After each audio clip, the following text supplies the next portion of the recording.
Hello everyone. Previous video में हमने lateral popliteal nerve injury का प्रोफॉर्मा पढ़ा था।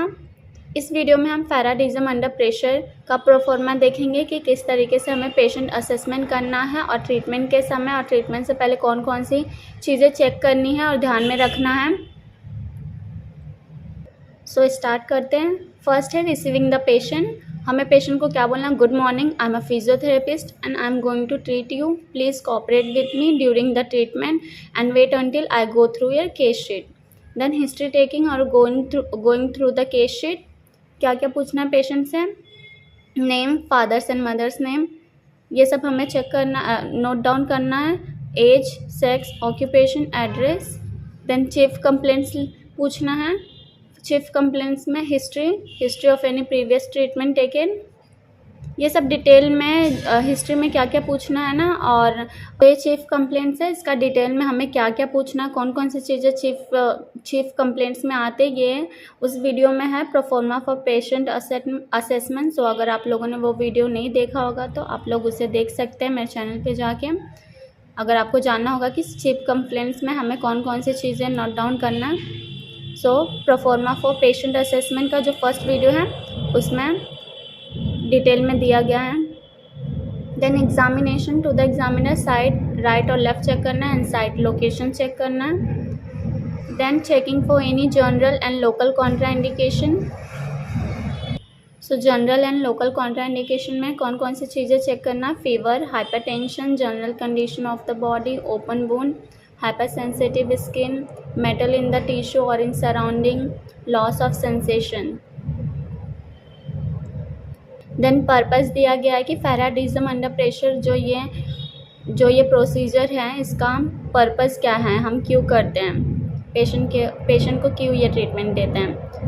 सो इसमें क्या होता है, electrical stimulation of the muscles that generally act as a muscle pump may be combined with compression and elevation of the limb to increase venous and lymphatic return, also relieve edema especially when treated with ferritic type current।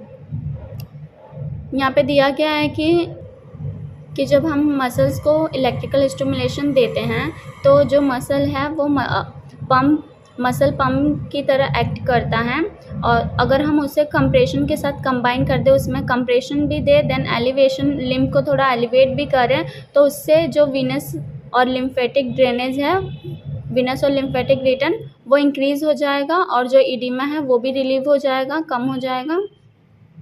और अगर specially when हम उसे फेराइडिक type current से treat करते हैं, मतलब stimulation देते हैं, तो इसमें क्या होता है, हम नॉर्मल स्टिमुलेशन देते हैं लेकिन उसमें कंप्रेशन एंड एलिवेशन भी ऐड कर देते हैं, जिसके वजह से Venus and lymphatic return increase हो जाता है और इडिमा भी रिलीव हो जाता है।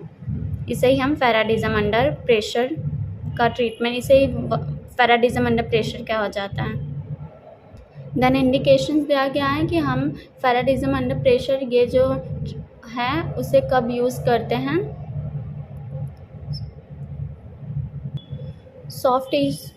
Soft tissue injury of the extremities, upper and lower limb का जो एक्सट्रीमिटीज़ हैं उसके अगर सॉफ्ट टिश्यू इंजरी हुआ है तो हम पैराडिज्म अंडर प्रेशर का ट्रीटमेंट दे सकते हैं। एंड ग्रेविटेशनल इडिमा की कंडीशन में दे सकते हैं। ग्रेविटेशनल इडिमा क्या होता है, इडिमा मतलब पहले तो जो हमारा टिश्यू है उसके अंदर जब फ्लूइड फिल्ड हो जाता है उसके वजह से जो स्वेलिंग होते हैं ना, उसे ही इडिमा कहते हैं।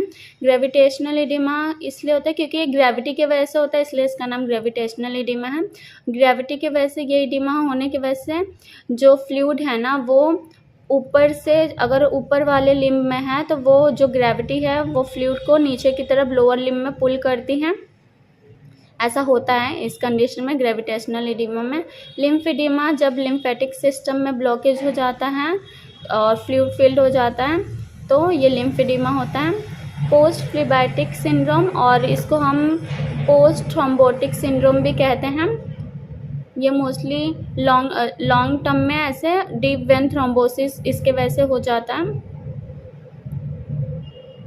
As a deep vein thrombosis की तरह। देन विस्कोस अल्सर, ये सब कंडीशंस में हम पैराडिज्म अंडर प्रेशर का ट्रीटमेंट देते हैं पेशेंट को। Then preparation of tray including crepe bandage, then preparation of apparatus, preparation of tray और अपैरेटस ये डिटेल में दिया गया है प्रोफॉर्मा फॉर पेशेंट असेसमेंट के वीडियो में। अगर आप लोगों ने वो वीडियो नहीं देखा होगा तो आप मेरे चैनल पे जाके देख सकते हैं कि कौन कौन सी चीज़ें हमें ऐड करना है ट्रे को रेडी करते वक्त एंड अपैरेटस को। Then position of the patient, patient का पोजीशन किस तरीके से पोजीशन हमें करना है। Upper limb, the patient is made to sit in a chair with support, the arm is slightly abducted and forearm supinated with palm facing upward। So supination जब हमारा palm ऊपर की तरफ फेस करता है तो वो सुपिनेशन होता है, और जब पाम नीचे की तरफ फेस करता है तो वो प्रोनेशन होता है।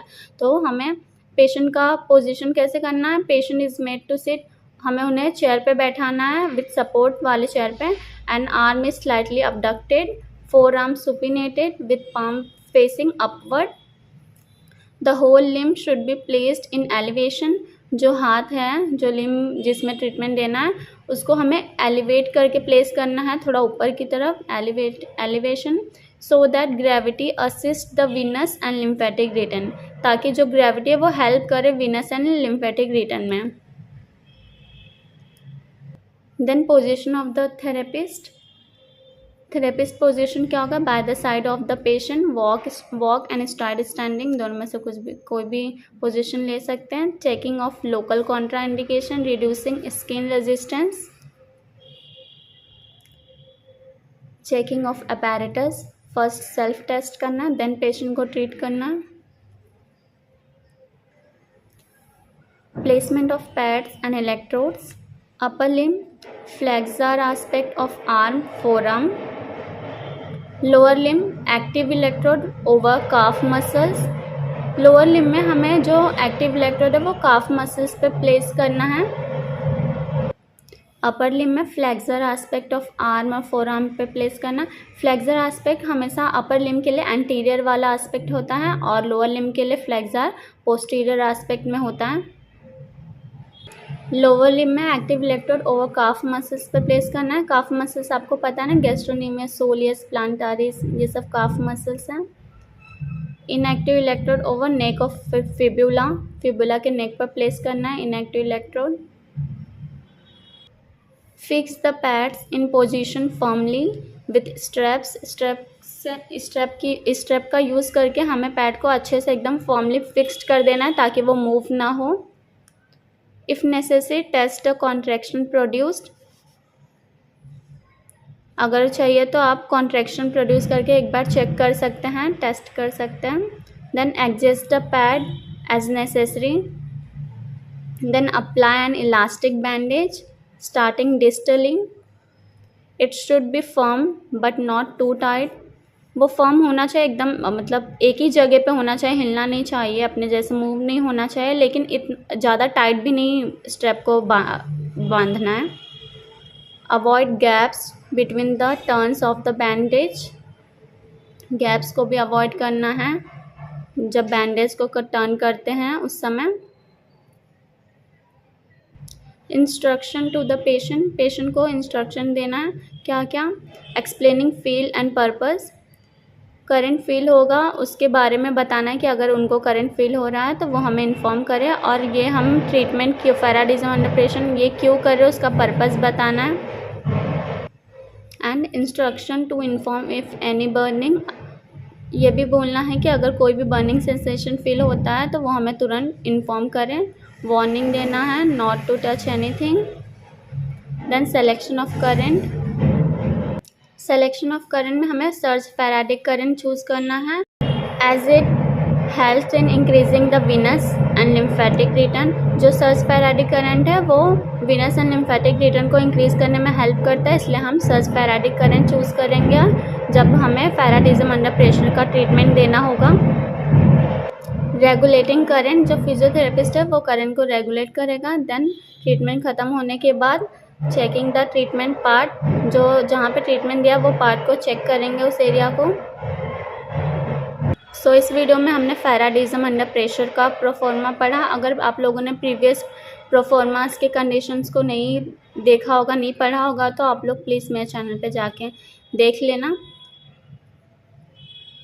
और अगर आप लोगों को इस टेक्स्ट बुक का पीडीएफ चाहिए होगा या फिजियोथेरेपिस्ट की कोई भी टेक्स्ट बुक का पीडीएफ चाहिए होगा तो आप मेरे डिस्क्रिप्शन में चेक कर सकते हैं। और अगर आप लोगों ने previous video lateral popliteal nerve injury का प्रोफॉर्मा नहीं देखा तो उसे भी देख लेना।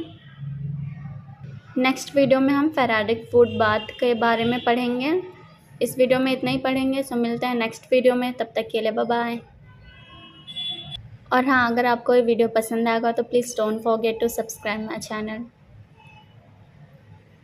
और आपको कोई भी डाउट होगा तो आप मुझे कमेंट में पूछ सकते हो।